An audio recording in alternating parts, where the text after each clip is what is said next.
The wind came first, slipping low over the plains like a warning whispered by the earth itself. It bent the tall grass and carried the smell of dust, pine smoke, and something older that no one could name. On the edge of the frontier, where wooden cabins leaned against the sky and the land still decided who lived and who did not, a single voice broke the quiet. It was weak, cracked by pain and pride held too long. "Can you nurse me just once?" the Apache pleaded, his words falling into the cold air like sparks that might die before touching the ground.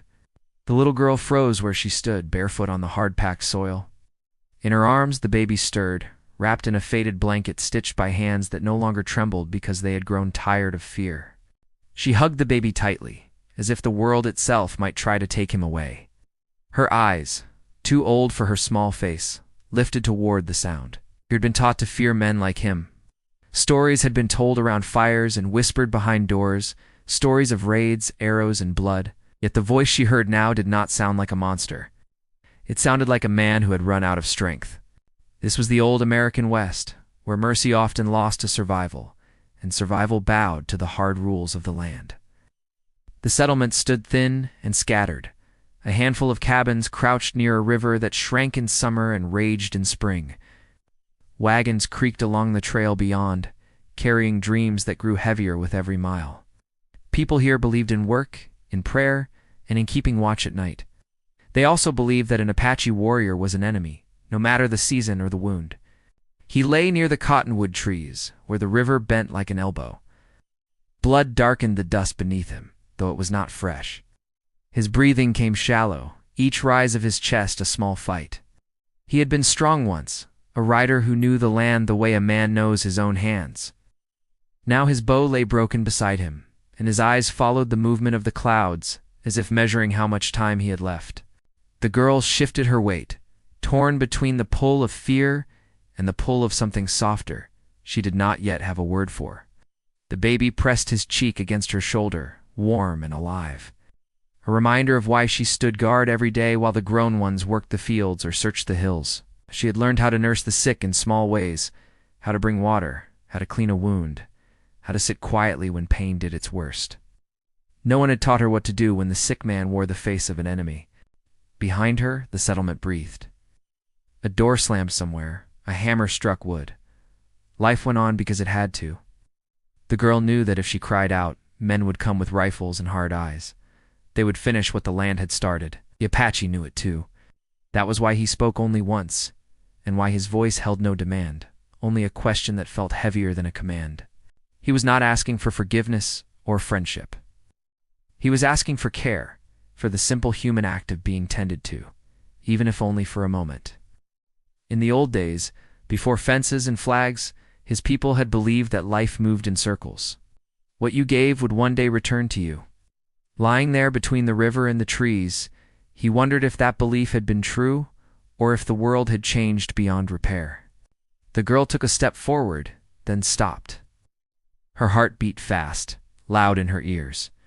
She remembered her mother's hands, gentle but firm, showing her how to wrap cloth, how to cool a fever with water from the well. She remembered the night the baby was born, the way everyone had gone quiet, as if the smallest breath might scare him away. Caring was not new to her. Choosing who deserved care was. The Apache watched her, his dark eyes steady, despite the pain. There was no threat in them now, only a tired hope. He did not reach for her. He did not move at all. The land itself seemed to wait, the wind easing, the river softening its voice. Even the birds had gone silent, as if the plains were holding their breath. She knelt at a distance first, keeping the baby close. The ground was cold, seeping through her skin. She could smell iron from the blood, and sage crushed under her knee. The wound was ugly, but not beyond help, if help came soon. She knew this, the way children sometimes know things without understanding how. What she did not know was what would happen next. What choice would cost her more? In the old American stories told by lantern light, heroes were grown men with guns, and villains were easy to spot. Real life on the frontier did not follow those lines. Here, a child could be the one standing between life and death. Here, an Apache warrior could be the one asking, not taking. The rules bent under the weight of hunger, winter, and wounds that did not care about sides. She glanced back toward the cabins. No one was watching yet. The baby let out a small sound, more sigh than cry, and she tightened her arms around him. Whatever she decided would not be undone. She felt the future lean toward her, heavy and uncertain. The Apache closed his eyes for a moment, perhaps to rest, perhaps to prepare for the end. When he opened them again, the girl had moved closer. Not close enough to touch him, but close enough that he could see the resolve forming in her face. It was the same look the women of his tribe wore when storms came early, or when the hunt failed. It was the look of someone who chose to act because not acting would be worse. She set the baby down just long enough to free one hand, keeping him within reach. Her fingers trembled as she dipped cloth into the river and wrung it out. The water was cold, biting but clean.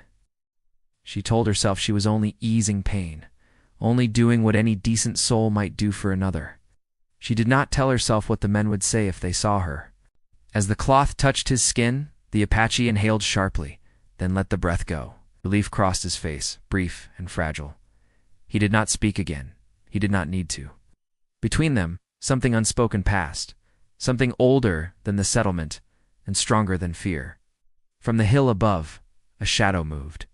The sound of boots on rock carried faintly on the wind. The girl felt it before she heard it, the sense that time had begun to run again. She pulled the baby back into her arms, her mind racing. If someone came now, there would be no explaining what she had done, only consequences. The Apache's eyes followed her gaze toward the rise. His jaw tightened, not with anger but with acceptance. He had asked for one kindness, not protection. Whatever came next was out of her hands now. The wind returned, sharper than before, and the first shout echoed from the hill. The girl stood frozen between the river and the cabins, a baby pressed to her chest, a wounded Apache at her feet, a choice already made that could not be taken back. The land watched, the past pressed close, the future waited, just out of sight. The shout from the hill did not come again right away. It hung in the air, stretched thin by distance, then faded into the wide sky. The girl stood still, listening, her heart beating so hard she feared it might give her away. The baby shifted in her arms, unaware of how close the world felt to breaking. Below her, the wounded Apache watched the slope with the calm of someone who had already faced worse than fear. He had known the sound of pursuit and the silence before it. This pause told him more than words could. From the hilltop, figures moved like dark marks against the pale earth. They were not running yet. They were looking. The settlement men did that before anything else, measuring, counting, deciding. The girl knew their habits because she had grown up watching them. She had learned when to hide and when to stay seen, when to speak and when to swallow words. Now, none of those lessons seemed enough. She shifted her weight and felt the ache in her legs from kneeling too long. The cloth she had used lay damp in her hand. She wanted to tuck it away, to erase the small proof of what she had done, but there was no time. The Apache's breathing had steadied slightly, though his face remained tight with pain. He had not asked her to do more, and she did not offer. Both understood that every moment spent here added risk. The land around them carried its own memory. Long before cabins and trails, before fences cut the earth into pieces, this bend in the river had been a meeting place. The Apache remembered it from stories told by elders, stories of trade and talk, of shared water under the cottonwoods. Those days were gone, but the ground still held them. Lying there, he wondered if the land itself might remember mercy better than people did. The girl glanced again, toward the cabins. Smoke rose straight into the sky, a sign of calm weather, of ordinary days. Somewhere, a woman would be stirring a pot. Somewhere, a man would be fixing a wheel. None of them knew that a choice had been made by the river, a small choice that could carry far-reaching consequences. That thought made her chest feel tight, not with regret, but with a sense of weight she had not carried before. She had not always lived on the frontier. As a baby, she had been carried west in a wagon, wrapped against dust and heat. She did not remember the journey, but she remembered the stories told about it. How the land had seemed endless, how hope had burned brighter than fear back then. Over time, hope had thinned, shaped by loss and hard winters. Still, it had never disappeared completely. Perhaps that was why her hand had moved before her fear could stop it. The Apache had his own memories of crossing land, not as a settler, but as someone born to it. He had learned to read tracks before words, to listen to wind before orders. He had fought because he had been told there was no other way. He had lost because loss had become common. Now, wounded and still alive, he found himself in a place he had never expected, depending on a child from the other side of the fight. From the hill came the sound of boots again, closer this time, scraping rock. A voice called out, lower now, speaking to someone nearby. The words did not reach the river, but the tone did. It carried suspicion, alert and sharp. The girl's fingers tightened around the baby's blanket. She knew that if they were seen together like this, no explanation would be enough. People saw what they expected to see, and on the frontier, expectations were rarely kind. She looked down at the Apache and met his gaze. For a moment, neither moved. Then he lifted one hand slightly, not in threat, but in a quiet gesture that meant stay back.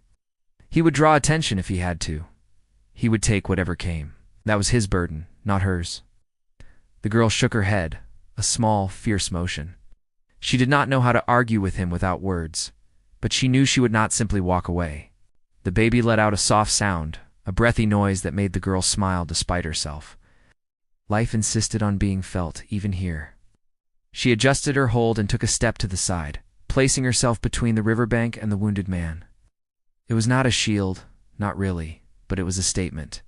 If someone came into view now, they would see her first. Time stretched again. The men on the hill were closer, but not close enough. They were circling, perhaps to cut off escape, perhaps out of caution. The Apache knew that pattern too.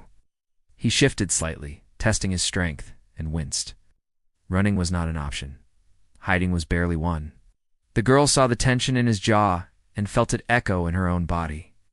She thought of the stories she had been told about Apaches, how they were painted as shadows, as threats without faces. Lying there, this man looked nothing like those stories. He looked like someone's son, someone's brother. That realization unsettled her more than fear ever had. It made the world less simple, less divided into safe and dangerous. The settlement men had their own stories, passed down like rules. They believed the land had to be tamed, that danger had to be met with force. Some of them carried old grief, scars from losses they had never spoken about. The Apache understood that too. Pain made enemies out of strangers faster than any border. A bird took flight from the cottonwoods, startled by movement.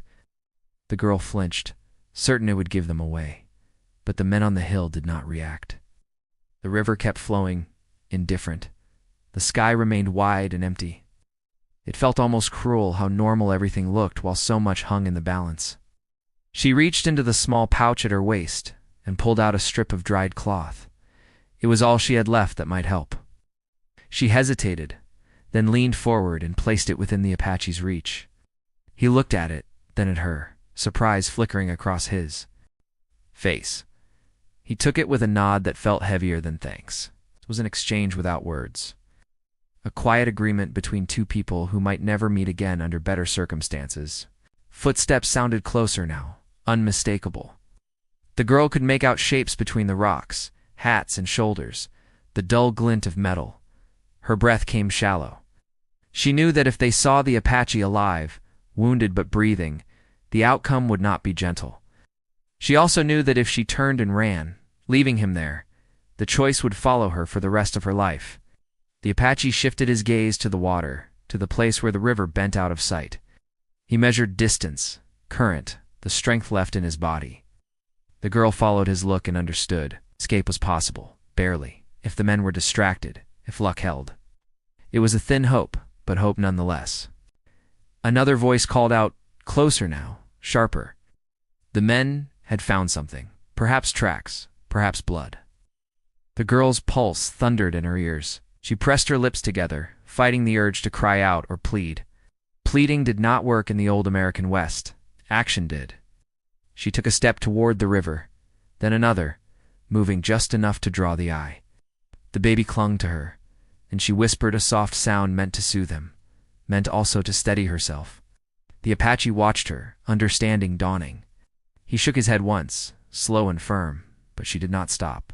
The land seemed to lean in again, the way it had before, waiting to see which way the balance would tip. On the hill, a figure broke into a run. Dust rose under his boots. The moment of waiting was over. The girl stood between worlds, heart pounding, the future narrowing to a single breath. As the first man came into clear view and everything threatened to change, the man who came into view slowed when he saw the girl. His boots scraped the dirt as he stopped, surprise flashing across his face before it hardened into caution. He lifted one hand, not in greeting, but to signal those behind him. More figures appeared along the ridge, spreading out the way they always did when they sensed danger. Rifles hung ready at their sides. The frontier had taught them to expect traps, even in quiet moments. The girl stood her ground, the baby pressed tight against her chest. She felt small under their gaze, but she did not move aside. The wind tugged at her dress, and dust clung to her bare feet. For a heartbeat, no one spoke. The silence stretched thin, heavy with questions that no one wanted to ask out loud. "Oh, what are you doing down here?" The man called, his voice edged with concern rather than anger. He took another step, eyes scanning the riverbank. He had not seen the Apache yet, not clearly, but something in the air had already warned him that this was not an ordinary sight. "I was getting water," the girl replied. Her voice shook, but the words came out steady enough. She did not lie often, but she had learned that truth could be shaped by what you chose to leave out. The baby shifted, letting out a soft sound, and she rocked him gently, a motion so familiar it grounded her. One of the other men moved to the side, his gaze dropping to the ground. He saw the dark stain in the dust near the cottonwoods. His jaw tightened. He said nothing, but his hand went to the rifle without thinking. Years on, the frontier had trained his body to react before his mind caught up. The Apache watched all of this from where he lay, his senses sharp despite the pain. He counted steps, noted angles, read faces the way he had once read tracks. He knew which man would fire first if it came to that, knew which one might hesitate. He had faced worse odds before, but never with a child standing between him and death. From the edge of the settlement, another figure approached at a slower pace. It was a woman, older, her hair pulled back tight, her eyes narrowed against the sun. She had seen the men gathering and followed, worry pulling her along faster than sense. When she spotted the girl by the river, her breath caught. "What is going on?" she called, her voice sharp with fear. She recognized the girl at once, recognized the baby too. Her steps quickened, skirts brushing the ground, until she stood near the men, her gaze flicking from the child to the riverbank. The girl did not turn. She could feel the woman's presence like heat at her back. She knew that look, knew the worry and the anger tangled together. If the Apache were seen now, there would be shouting, perhaps worse. She swallowed and kept her eyes forward. The man closest to the river took another step, and that was when he saw the wounded figure near the trees. He froze, breath leaving him in a sharp rush. "There," he said, pointing. The word cut through the quiet like a blade. The Apache closed his eyes briefly, then opened them again. He did not move. He had no strength left for sudden actions. If this was the end, he would face it awake. He lifted his chin slightly, meeting the stare of the man who now saw him clearly. The reaction was immediate. Voices rose, overlapping, sharp with alarm. One man cursed under his breath. Another spat into the dirt. The older woman stiffened, her hand flying to her mouth before she could stop it. Memories surged in her eyes, memories of nights spent listening for hoofbeats, of losses she had buried deep. The girl felt the tension snap tight around her like a rope. She turned then, finally, placing herself fully between the men and the Apache. "He is hurt," she said, louder now, her voice cracking. "He is not moving." "What have you done?" the woman demanded, stepping forward. Her eyes searched the girl's face, looking for signs of harm, of coercion. She did not see fear there, not the kind she expected. What she saw unsettled her more. "I helped him," the girl said. The words fell into the space between them, simple and heavy, just a little. A murmur ran through the men. Helping an enemy was not something spoken of kindly. One of them took a step forward, anger rising fast. "Get away from him," he barked. Now, the girl did not move. The baby began to fuss, sensing the shift in voices, the rise in tension. She rocked him again, tears burning her eyes, though she refused to let them fall. "He asked," she said softly. "He asked for help." The Apache listened, a strange calm settling over him. He had not expected this defense. He had not wanted it, yet here it was. offered without condition. He wondered what it would cost her. He wondered if mercy always demanded payment from the innocent. The older woman's gaze shifted to the Apache, then back to the girl. She saw the wound now, the way blood darkened the ground. She saw also the stillness, the lack of threat. Something in her expression softened, just a fraction, before hardening again. "This is not your choice to make," she said, more to herself than to the child. From the ridge, another man arrived, breathless. He spoke quietly to the others, pointing toward the hills beyond the river. They listened, nodding. There were signs of others nearby, perhaps a small group, perhaps scouts. The possibility tightened every jaw. Fear spread quickly on the frontier, feeding on what it did not know. The Apache caught fragments of their words and understood enough. If his people were near, the men would not hesitate. If they were not, the men might still not hesitate.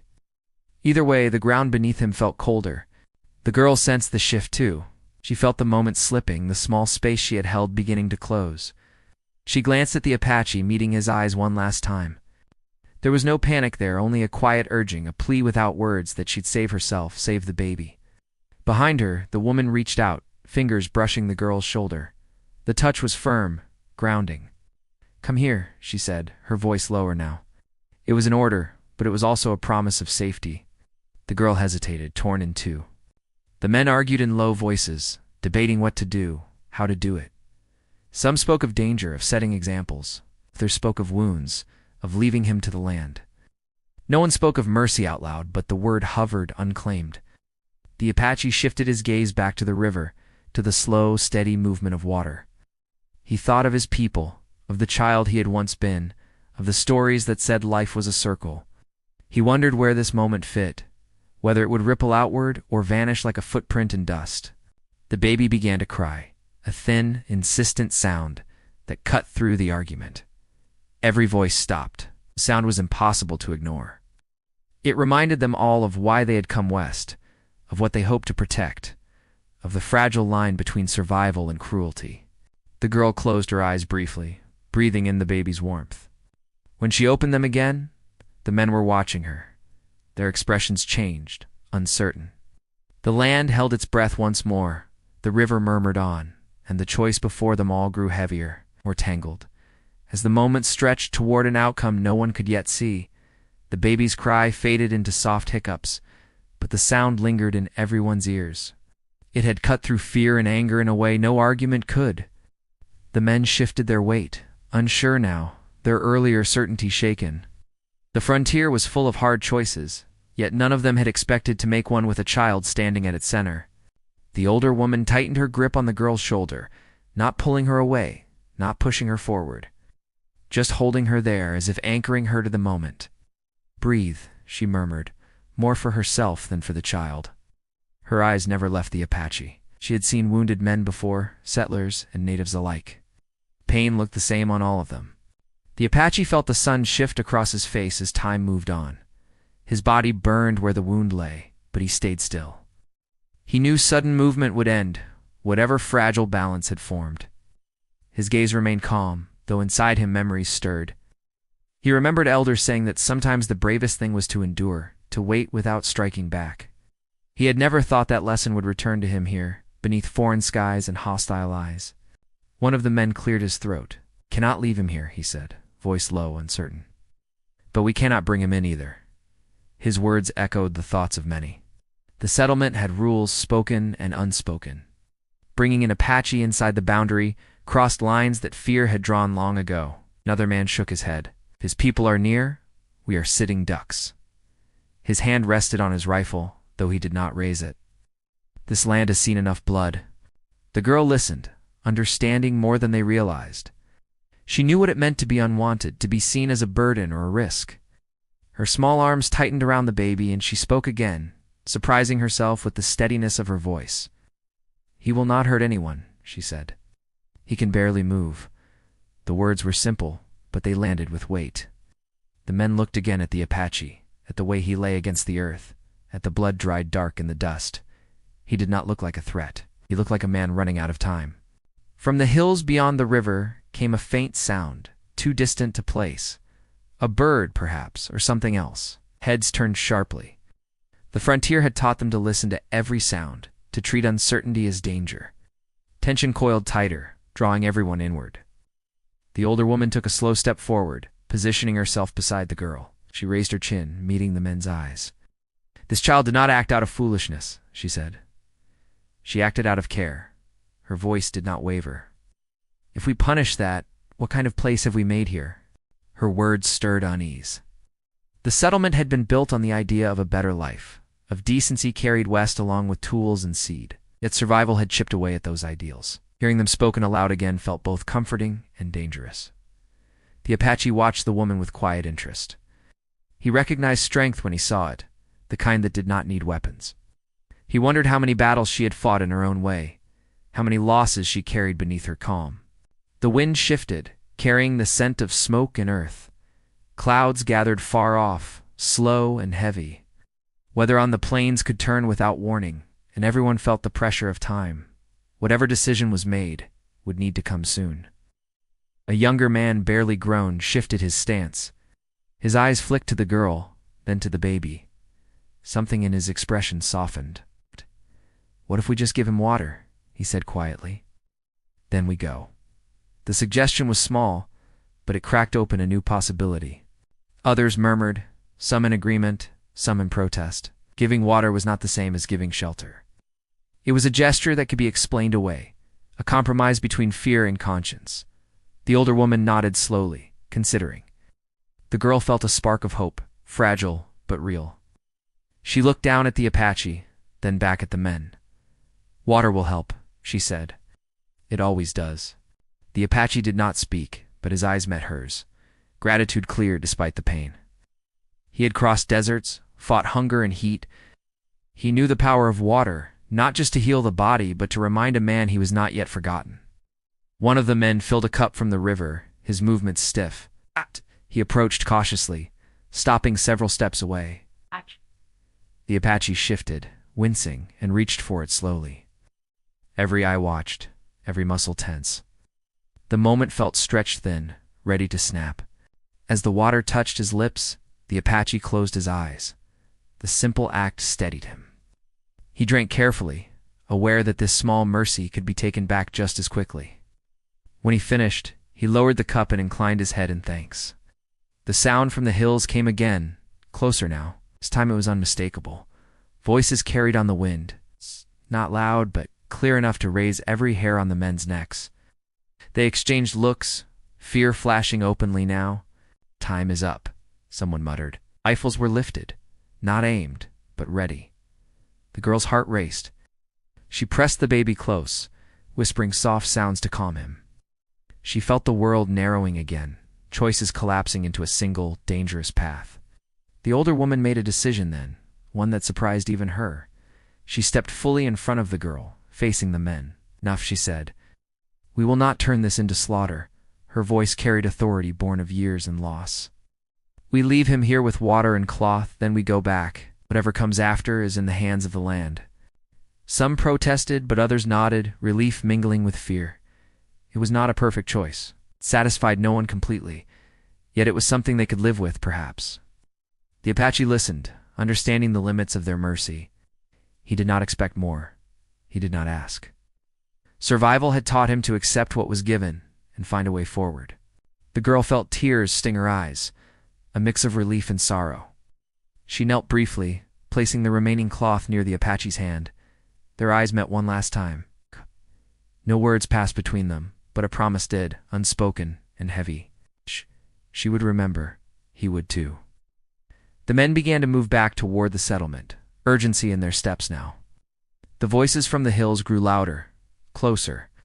The girl allowed herself to be guided away, her gaze fixed on the riverbank until the cottonwoods hid it from view. As they climbed the slope, thunder rumbled faintly in the distance. The storm was coming, slow and sure. Behind them, by the bend in the river, a wounded Apache lay with water at his side, and the memory of a child's kindness burning brighter than pain. Ahead, the settlement waited, unaware of how close it had come to becoming something else entirely. The air felt charged, the future uncertain. Every step carried the weight of what might follow, as the tension built toward a moment that would test them all and decide whether mercy could survive on the unforgiving frontier. The storm arrived sooner than anyone expected. Rain swept across the plains in a steady curtain, washing dust from the air and cooling the burning earth. By the time the settlement reached the safety of its cabins, the voices from the hills had faded, swallowed by wind and thunder. Doors closed, lanterns were lit, and people spoke in hushed tones about what they had seen and what they had chosen not to do. The girl sat inside her small home, the baby finally asleep against her chest. The older woman wrapped a blanket around both of them and said nothing for a long while. When she finally spoke, her voice was gentle. "You were brave today," she said.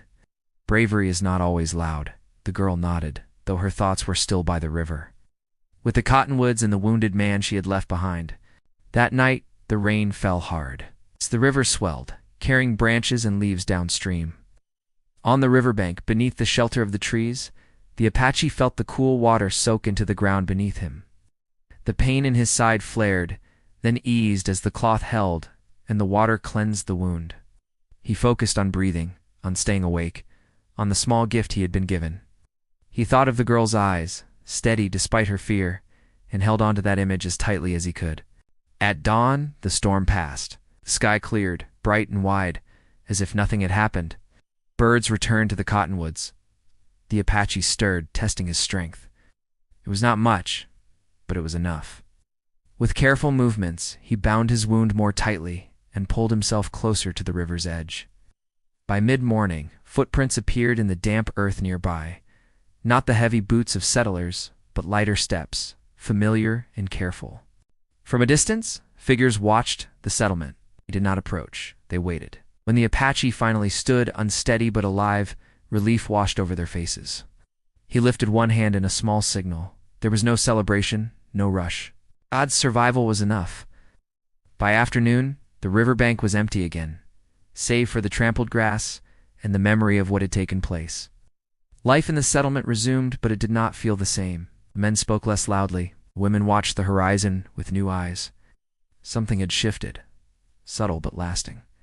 The girl returned to the river 2 days later, the baby tied securely against her. She did not know what she hoped to find, perhaps nothing, perhaps proof that kindness had not been wasted.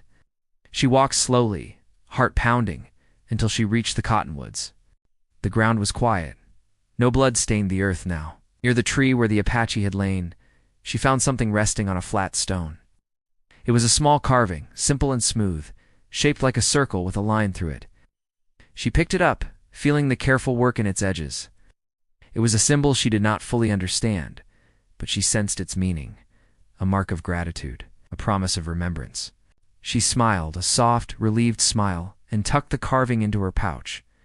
The baby stirred and let out a small sound. She whispered to him, telling him the river was safe today, telling him the world was larger than fear. Word spread quietly through the settlement. No one spoke of the Apache by name, but people noticed that the raids they feared did not come. The hills remained still. Trade routes reopened cautiously.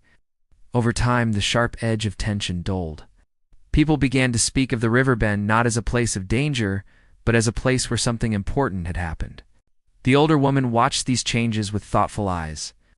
She saw how small acts could ripple outward, shaping choices and tempering anger. She began to speak more openly about restraint, about seeing before striking. Not everyone agreed, but enough listened. As seasons turned, the girl grew. The baby learned to walk, then to run. He grew strong, laughing easily, unafraid of open spaces. The girl told him stories as they worked and walked, stories of the land and the people who shared it. She did not speak of enemies. She spoke of neighbors, of strangers, of moments when choices mattered. Years later, when the settlement was larger and fences stretched farther, a small group appeared near the river one morning. They did not come with weapons raised. They came with goods to trade, with cautious gestures and open hands. The Apache was among them, older now, his steps steadier. He stood at the edge of the gathering, scanning faces. When his eyes met the girl's, now grown into a young woman, recognition passed between them like a current. She held her child's hand and stepped forward. No words were needed. The circle had turned, just as his elders had said it would. Trade followed, slow and careful at first. Trust did not come quickly, but it came. The river bend became a meeting place again, echoing its older purpose. Stories were shared, food exchanged, wounds acknowledged without reopening them. The carving the girl had kept rested on a shelf in her home, worn smooth by years of touch. It reminded her that compassion could stand its ground even in harsh places. It reminded her that the old American frontier was not only built by force, but also by moments of mercy that history rarely recorded. As the sun set over the plains one evening, the young woman stood by the river with her family. The wind moved gently through the grass, carrying the scent of water and earth. She thought of that day long ago, of fear and choice, of a wounded man who asked for care, and a child who offered it. The land had not changed. It was still wide, still demanding. But within it, people had changed, just enough. And sometimes, that was enough to shape a future worth living. The river flowed on, steady and patient, carrying the story forward, as it always had.